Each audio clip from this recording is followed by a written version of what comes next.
প্রিয় দর্শক, দেখছেন একাত্তরের রদেবু। সাথে থাকার জন্য অনেক ধন্যবাদ জানাই। আমরা আজকে কথা বলছি বাংলাদেশে বিজনেস এডুকেশন নিয়ে এবং আমাদের সাথে আছেন ডক্টর নজরুল ইসলাম।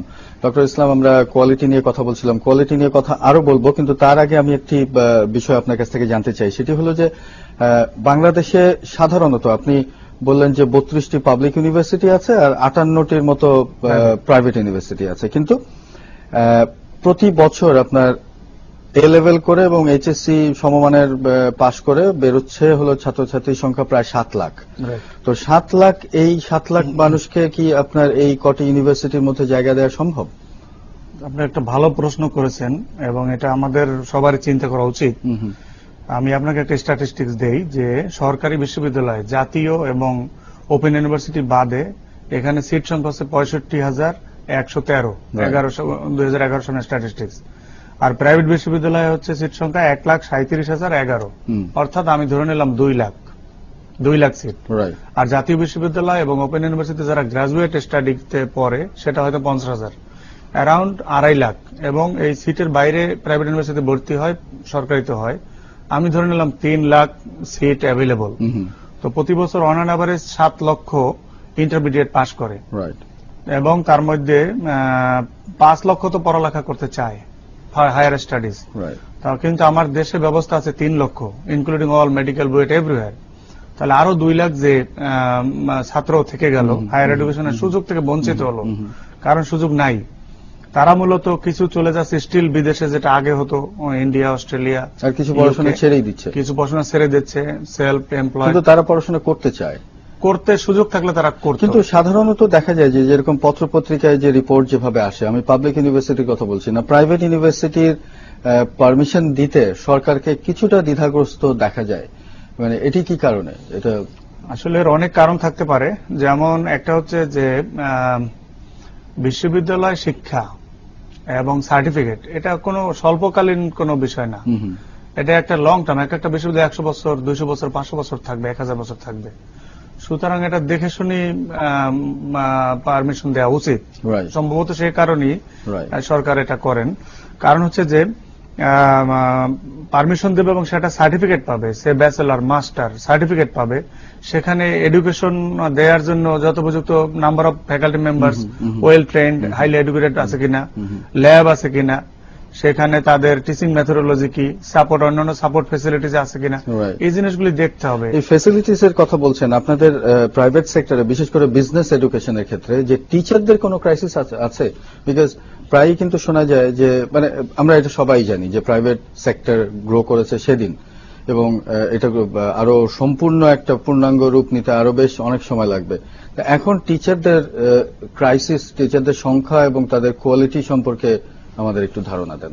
যেমন আমাদের বিজনেস, প্রাইভেট বিশ্ববিদ্যালয়ে যে বিজনেস ডিপার্টমেন্ট বা স্কুলগুলি আছে, সেখানে আমরা যেটা দেখি যে আসলে সিনিয়র প্রফেসরদের অভাব আছে এবং জুনিয়র লেকচারার অ্যাভেলেবল, এবং যে কারণে বিবিএ যে আমরা পড়াই সেটা মূলত লেকচারাররাই পড়িয়ে থাকেন এবং এখানে কোনো সমস্যা নাই, অ্যাভেলেবল। বাট এমবিএ পড়ানোর জন্য যে highly educated with PhD degree ফ্যাকাল্টির খুবই ক্রাইসিস।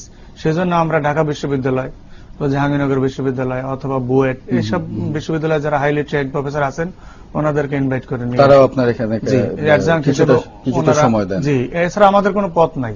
তবে হ্যাঁ, কোন কোন বিশ্ববিদ্যালয় in the meantime already ডিপার্টমেন্টে 2 জন, 3 জন, 5 জন করে প্রফেসর অলরেডি আছেন।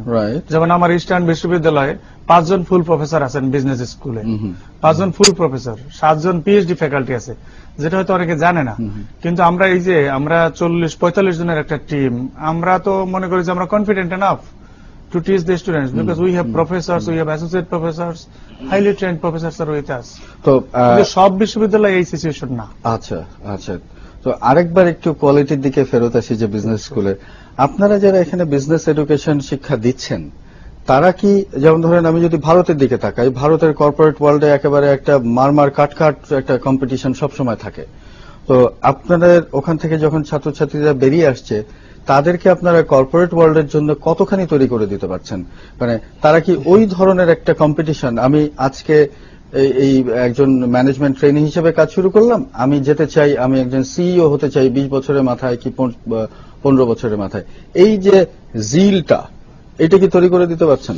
খুব ভালো প্রশ্ন করেছেন, কারণ বর্তমান দুনিয়ায় বিজনেস এডুকেশন এবং যেগুলি মানে professional education, professional focused education, তার মধ্যে বিজনেস এডুকেশন একটা। এবং আমরা এখানে এমন কোন গ্রাজুয়েট তৈরি করলে হবে না যাদের বিজনেস সম্পর্কে ওরিয়েন্টেশন নাই, বিজনেসে বাস্তব বিজনেসে কি হয় তারা জানে না। এরকম হলে তাদের মার্কেটে তারা তো চাকরি পাবে না। সেজন্য আমাদের কারিকুলার মধ্যে একটা প্রোগ্রাম আছে ইন্টার্নশিপ, এবং এটা কোন কোন জায়গায় 3 ক্রেডিট প্রোগ্রাম, কোন কোন জায়গায় 4 ক্রেডিট প্রোগ্রাম। তো internship is a part of the curricula, এবং ইন্টার্নশিপ যখন করে তখন তাকে একটা প্রফেশনাল অ্যাটাচমেন্ট একটা কোম্পানির সাথে এটা 3 মাসের একটা প্রোগ্রাম। সেখানে সে ডাইরেক্ট সুপারভিশনে অফিসার বা সেখানের সিনিয়র এক্সিকিউটিভের আন্ডারে কাজ করে, এবং তারপর ওখান থেকে অভিজ্ঞতা নিয়ে আসে, এসে একটা রিপোর্ট করে এবং সেটা প্রেজেন্ট করে।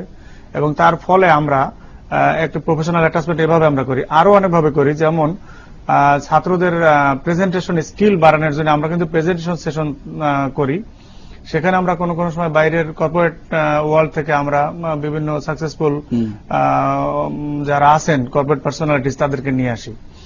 এছাড়াও যখন আমরা অ্যাসাইনমেন্ট বা টার্ম প্রজেক্ট দেই, সেগুলিও কিন্তু ওই কোন একটা ফ্যাক্টরির উপরে, কোন একটা কোম্পানির উপরে একটা প্রবলেম নিয়ে তার উপর তাকে স্টাডি করতে হয়। সুতরাং এইগুলির মাধ্যমে আমরা মনে করি যে আমরা একটা অ্যাটাচমেন্ট, ছাত্রকে একটা কর্পোরেট অ্যাটাচমেন্ট দেওয়ার একটা ব্যবস্থা আমরা করছি। যথেষ্ট পরিমাণে বই বা টেক্সট বুক কি এখানে পাওয়া যায়? রেফারেন্স বুক বাংলাদেশে কি অ্যাভেলেবল? বই অসুবিধা নাই, বই পাওয়া যায়। তবে এখনকার এডুকেশনটা শুধুমাত্র বই ভিত্তিক না, বর্তমানে সারা দুনিয়ায় এটা বই ভিত্তিক না। যেমন ইন্টারনেট, ওয়েবসাইট, ইন্টারনেট থেকে অনেক আর্টিকেল ডাউনলোড করে। সব বই নর্মালি হয় কি, একটা বই পাবলিশ হইতে 2 বছর সময় নেয়, অর্থাৎ it is automatically outdated. Anyway, তারপর বই দরকার। আমরা যে বেসিক যে সাবজেক্টগুলি আছে, বেসিক একেবারে, সেগুলিতে ধরেন টেক্সট বুক ইত্যাদি থাকে, কিন্তু হায়ার লেভেলের কোর্সগুলিতে আমাদের অ্যাপ্লিকেশন ওরিয়েন্টেড, কেস স্টাডি এগুলি থাকে। আপনার প্রাইভেট ইউনিভার্সিটিতে তো কোনো ছাত্র রাজনীতি নাই। ছাত্র রাজনীতি যতটুকু আছে ততটুকু নিজেদের ওয়েলফেয়ার নিয়ে আছে। তো আপনার কি মনে হয়, আপনি যেসব স্টুডেন্টদেরকে পড়ান তারা কি একেবারে ডে 1 থেকে ওই যে আমি কর্পোরেট সেক্টরে যাব ওই জিনিসই ওরা মাথায় ভাবতে থাকে? আমি এই কথা জিজ্ঞেস করছি এই কারণে যে কর্পোরেট সেক্টর থেকে নানা ধরনের ইনফরমেশন আমাদের কাছে আসে। এখন যে ইনফরমেশনটা আছে সেটি হলো যে বাংলাদেশের কর্পোরেট সেক্টরের মিড লেভেল থেকে, বিশেষ করে মাল্টিন্যাশনাল কোম্পানিগুলো সিনিয়র মিড লেভেল থেকে টপ লেভেল পর্যন্ত এই জবগুলা নাকি বিদেশিদের কাছে হারিয়ে যাচ্ছে। তো how confident are you to make your students capable যে এই চাকরিগুলো আর অন্যদিকে চলে যাবে না? আমি তো মনে করি যে আমরা অত মানে প্রাইভেট সেক্টরটা অত বেশি দিন হয়নি বিধায় আমাদের গ্রাজুয়েট ওরকম সিনিয়র পজিশন যেতে পারে নাই। কিন্তু আমার তো মনে হয় আপনি যেটা বলছেন এটা যদি সত্য হয় যে ফরেন অফিসাররা হায়ার পজিশনগুলো দখল করে আছে, এগুলি খুব বেশি দিন দরকার হবে না আমাদের গ্রাজুয়েটদের দখল করার জন্য, কারণ they are quite capable to take this challenges. Capable আমি মনে করি। এবং এটার কারণ হচ্ছে যে প্রাইভেট সেক্টরে যারা পড়তে আসে প্রাইভেট ইউনিভার্সিটি, আপনি খেয়াল করে দেখবেন তাদেরকে যদি আপনি বলেন সব বিসিএস পরীক্ষা দিয়ে সরকারি চাকরি করবে, বলবে না। একদম তাদের মাথার মধ্যে এটা নাই।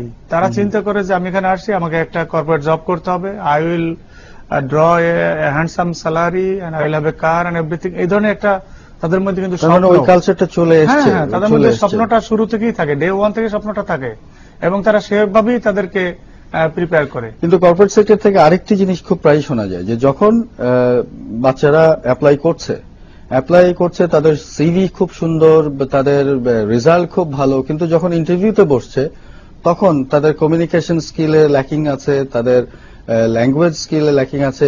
এই বিষয়গুলো কেন উঠে আসে? যেমন আমার এই অনুষ্ঠানেই কিন্তু অনেকে বলে গেছেন যে এই ধরনের আমরা পাই না। আসলে একটা হতে পারে হয় কি, মানে আমরা যে স্টুডেন্ট পুলটা নিয়ে ডিল করি, যেটা আমি আপনাকে আগে বলেছিলাম, সেই পুলটার মধ্যে আমি মনে করি 40% স্টুডেন্ট খুব ভালো আছে, কিন্তু বাকি যে 60% স্টুডেন্ট আছে তাদেরকে আমরা চেষ্টা করছি যে টিউটোরিয়াল এবং অন্যান্য ভাবে তাদেরকে ইমপ্রুভ করার চেষ্টা করছি। তো এখন আমার 100% স্টুডেন্ট তার ভালো করবে না, আমার 40% স্টুডেন্ট ভালো করছে, দ্যাট ইজ অলরেডি প্রুফ। এবং আপনাকে আমি একটা ইনফরমেশন দেই যে বাংলাদেশের কোন প্রাইভেট বিশ্ববিদ্যালয়ের গ্রাজুয়েট বেকার নাই। That's a good piece of information. কোনো ছাত্র বেকার নেই। ওকে ডক্টর ইসলাম, আমাদের সময় একেবারে শেষ হয়ে এসেছে। আপনার কাছে শেষ প্রশ্ন করব, খুব সংক্ষেপে উত্তর দেবেন। সেটি হলো যে বাংলাদেশে বিজনেস এডুকেশন এর ফিউচারটা কি? আপনারা কতদূর যেতে চান? আপনাদের টার্গেটটা কোথায়? বিজনেস এডুকেশন আসলে ইকোনমির সাথে জড়িত। এখন আপনি জানেন যে সারা ওয়ার্ল্ডে প্রাইভেটাইজেশনের ইকোনমি, প্রাইভেটাইজেশন। সুতরাং ইকোনমিক এক্সপানশন হবে, প্রাইভেটাইজেশন যেহেতু আছে, তার সাথে সাথে এমপ্লয়মেন্ট জেনারেশন হবে এবং এরকম গ্রাজুয়েটের দরকার হবে। সুতরাং যতদিন এই ইকোনমিক এক্সপানশন চলতে থাকবে ততদিন আমাদের এডুকেশন, আমাদের গ্রাজুয়েটের ডিমান্ড ততদিন থাকবে, থাকতেই হবে। তো ডক্টর নজরুল ইসলাম, আমাদের দর্শকদের সময় দেওয়ার জন্য আপনাকে আরো একবার ধন্যবাদ জানাই। এই একই বিষয়ে ইনশাআল্লাহ আপনার সাথে আরো একদিন এই অনুষ্ঠানে কথা হবে। প্রিয় দর্শক, দেখছিলেন ৭১-এর রদেবু। আমরা বাংলাদেশের বিজনেস এডুকেশনের বিভিন্ন দিক নিয়ে আলাপ আলোচনা করলাম ডক্টর নজরুল ইসলামের সাথে। আশা করি আপনাদেরকে কিছু হলেও ইনফরমেশন জানাতে পেরেছি। তো এই অনুষ্ঠানে থাকার জন্য আপনাদেরকে আবারও অনেক ধন্যবাদ জানাই। আগামীকাল এই একই অনুষ্ঠানে আরো একজন নতুন অতিথির সাথে দেখা হবে। আশা করি সাথেই থাকবেন। অনেক ধন্যবাদ।